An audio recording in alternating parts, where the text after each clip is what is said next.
क्या ये सरकार संविधान बदलने की कोशिश कर रही है? और अगर नहीं कर रही है तो खंडन करे, क्योंकि हम वो लोग हैं जो एक साथ खड़े हैं संविधान के लिए। महंगाई पर बात करना, आप मुनाफाखोरी नहीं कर सकते अगर देश के लोग महंगाई से त्रस्त हैं। अगर आप कर्नाटक जीते हैं और शानदार जीते, जबरदस्त जीते, इलेक्शन कमीशन सही काम कर रहा है इसलिए जीते, या लोकतंत्र खत्म हो गया इसलिए जीते? हफ्ते, इनफैक्ट लास्ट हफ्ते जब पार्लियामेंट चल रहा था, सीएजी नाम की संस्था का आपने नाम सुना होगा, कंट्रोलर एंड ऑडिटर जनरल, सरकार के सारे खर्चे की निगरानी करती है, नियंत्रण करती है, उसका ऑडिट करती है। उस संस्था ने एक नहीं, दो नहीं, 7 घोटालों का पर्दाफाश किया है मोदी सरकार में। ये कहते हैं रिपोर्ट ही गलत है। रिपोर्ट हमारे घर में थोड़ी लिखी गई है, रिपोर्ट भारत के सदन के पटल पे रखी गई है। करिए वहां पर डिस्प्यूट। घोटाला है भारतमाला प्रोजेक्ट में। द्वारका का एक्सप्रेसवे, ये सुनिएगा, बड़ी इंटरेस्टिंग बात है। द्वारका का एक्सप्रेसवे बन रहा था, 18 करोड़ प्रति किलोमीटर पे बनना था। बना कितने पे आपको पता है? 250 करोड़ प्रति किलोमीटर पे। एक मिनट, आप बातें बता रही हैं, वो 2 किलोमीटर में मंगलयान पहुंच गया, उतने में हमने 2 किलो। एक मिनट रुक जाइए भाई, जिस सीएजी का नाम सुन के 2014 के पहले मिर्गी के दौरे आने लगते थे टेलीविजन एंकर्स को, पेपर फेंक फेंक के शोज होते थे, आज उस पर चर्चा ही नहीं हो रही है। सुई पटक सन्नाटा है। बताइए तो सही कि जितने में मंगलयान पहुंच गया उतने में 2 किलोमीटर सड़क आपने बनाई। आपका जवाब ले लीजिए, टिकट लगाइए उस सड़क पर। बिल्कुल आपके सवाल का जवाब ले लूंगा। आपने मुझसे मेरे गठबंधन के बारे में पूछा और वो सवाल जरूरी है। मुझे ऐसा लगता है कि हम एक थान के कटे लोग नहीं है। हमारे आपसी मतभेद जरूर हो सकते हैं, लेकिन हमारा एक विजन है, और वो विजन क्या है कि हम सब इस देश के संविधान में यकीन रखते हैं, और उसी से एक प्रश्न निकलता है। हमारा मानना है कि संविधान हर हाल में सर्वोपरि है। Prime ministers economic advisory council के चीफ हैं विवेक देबरॉय। उन्होंने एक लेख लिखा 15 अगस्त को और कहा 77वें स्वाधीनता दिवस पर कि भारत के संविधान को बदल देना चाहिए। यह कहां से बात आ रही है? मोदी जी के बहुत निकट माने जाते हैं, उनके आर्थिक सलाहकारों की सूची में सबसे आगे हैं, अध्यक्ष है prime minister economic advisory council के। क्या यह सरकार संविधान बदलने की कोशिश कर रही है? और अगर नहीं कर रही है तो खंडन करे, क्योंकि हम वो लोग हैं जो एक साथ खड़े हैं संविधान के लिए। हर हाल में संविधान को सुरक्षित रखना, उसको सर्वोपरि रखना, हर हाल में लोकतांत्रिक संस्थाओं को, जिनको इन्होंने भाजपा का फ्रंटल बना दिया है, चाहे वो ईडी हो, सीबीआई हो, इनकम टैक्स हो, उनको सर्वोपरि इंडिपेंडेंट ऑटोनोमस रखना। महंगाई पर बात करना, आप मुनाफाखोरी नहीं कर सकते हैं अगर देश के लोग महंगाई से त्रस्त हैं। आपको पेट्रोल, डीजल, एलपीजी गैस के दाम घटाने चाहिए, आप नहीं घटा रहे हैं। बेरोजगारी इस देश का चौथा मुद्दा। मैंने लोकतांत्रिक बात करी, संविधान की बात करी, महंगाई करी, बेरोजगारी की बात करी। चौथा मुद्दा, इस देश में रोजगार इशू नंबर 1 to 10 है।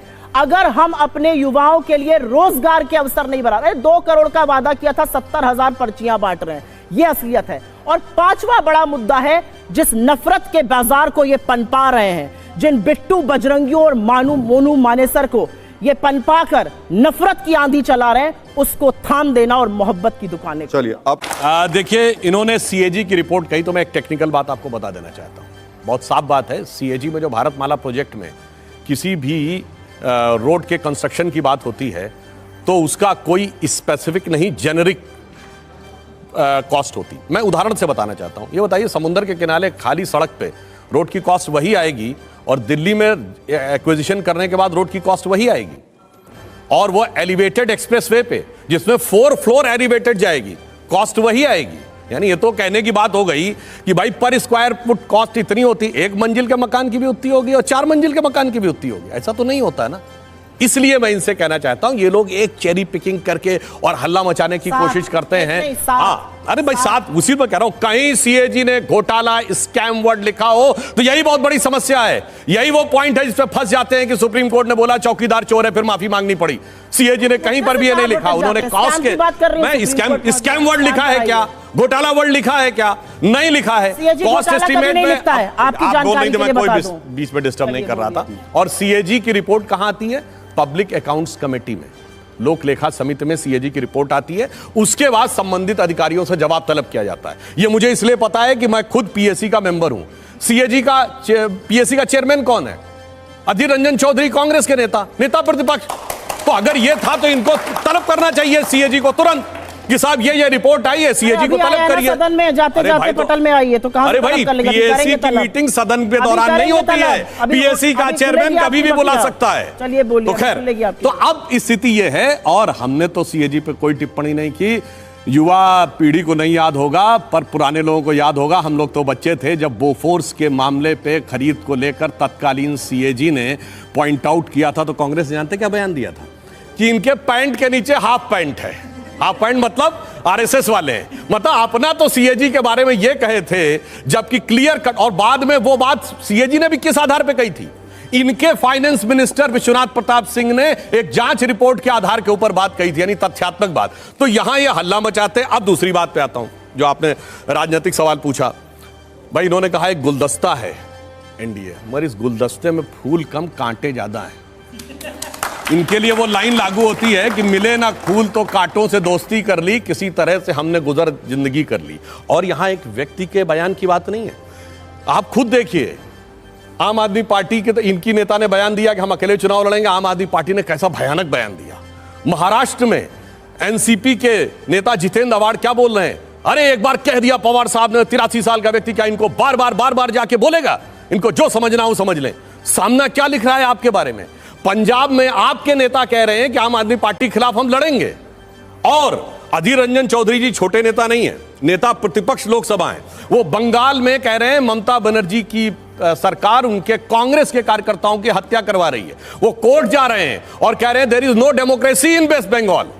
और बेंगलोर में आके कहते हैं नहीं, ममता बनर्जी ही साथ में चाहिए। किसके लिए? संविधान बचाने के लिए, डेमोक्रेसी बचाने के लिए। तो मुझे लगता है इतने कांटे और इतने जहर तो एक दूसरे के खिलाफ कभी नहीं रहे होंगे जितना कि ये बात करते हैं। और मैं एक और बात कह रहा हूं, इन्होंने कहा कि हम लोगों ने संविधान खत्म कर दिया, ये कर दिया। बताइए, ये राहुल गांधी की सजा सुप्रीम कोर्ट से खत्म हो गई, तो लोकतंत्र खत्म हो गया इसलिए खत्म हो गई है, या लोकतंत्र जीवित है इसलिए खत्म हो गई है? अगर आप कर्नाटक जीते हैं और शानदार जीते, जबरदस्त जीते, इलेक्शन कमीशन सही काम कर रहा है इसलिए जीते, या लोकतंत्र खत्म हो गया इसलिए जीते? इसलिए पवन खेड़ा को तुरंत रिलीफ मिली कोर्ट से। किस लिए मिली? इसलिए करिए, आप तो मंत्रमुग्ध हो गए। नहीं, इसलिए मैं सिर्फ ये कहना चाहता हूं, अब इनको कम से कम 3-4 बार बोले, कोर्ट से तो माफी मांग चुके हैं। अब एक बार जाके माफी मांगनी चाहिए कि अब देश के बाहर जाके मैं राजनीतिक नफे नुकसान के आधार पे देश के लोकतंत्र को कलंकित नहीं करूंगा कि ये खत्म हो। 5 मुद्दे बता दीजिए जिस पर अब। हाँ, हमारे मुद्दे बहुत साफ है। नंबर 1, जन कल्याण, यानी हर गरीब व्यक्ति को स्वतंत्रता की किरण का उजाला मिलना चाहिए। जो हम एक जमाने में कहा करते थे, उगा सूर्य कैसा कहो मुक्ति का ये उजाला करोड़ों घरों में न पहुंचा। नंबर 2, विकास। विकास उस रफ्तार से होना चाहिए कि आज जैसे हम 5वीं बड़ी आर्थिक शक्ति बने, जो प्रधानमंत्री जी ने कहा तीसरे टेनोर में तीसरी आर्थिक शक्ति बनेंगे, कि दुनिया देखे विकास कैसा होता है। और तीसरा क्या होना चाहिए? मजबूत राष्ट्रीय सुरक्षा, न बाहर से न कोई अंदर से। जैसे पहले आप याद करिए, चंडीगढ़ से चेन्नई तक और सूरत से लेकर गुवाहाटी तक धमाके ही धमाके होते थे, चलती ट्रेन में, बस में, जहां तहां लिखा रहता था। वो नहीं होना चाहिए। और अगला होना चाहिए राष्ट्रीय स्वाभिमान, आत्म गौरव। फिर उठता हुआ भव्य राम मंदिर देखिए, महाकाल का कॉरिडोर देखिए, केदारनाथ का उभरता हुआ मंदिर देखिए, भगवान बुद्ध की भूमि पर उठता हुआ देखिए, और उसके साथ भारत की वैश्विक प्रतिष्ठा। ये 5 चीजें के साथ हम आगे बढ़ना चाहते हैं। अब मैं